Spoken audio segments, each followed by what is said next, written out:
Hi friends! Can you be a bubble scientist? Let's find out. You can be a bubble scientist. A scientist is a person who is curious and asks questions to find the answers. Scientists use their senses to observe and measure and communicate. Scientists do science experiments to find answers. So you have to try something out.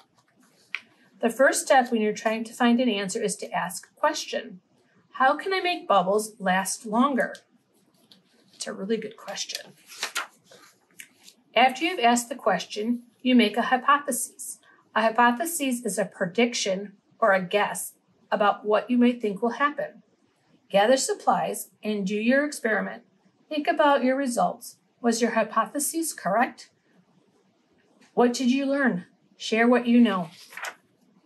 And then on here, if you want and able, you can talk about my question, my hypothesis, my experiment, what I learned, and what I can share.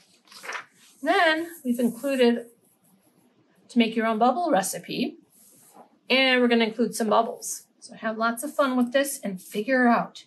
See if you can be a bubble scientist. Bye, friends.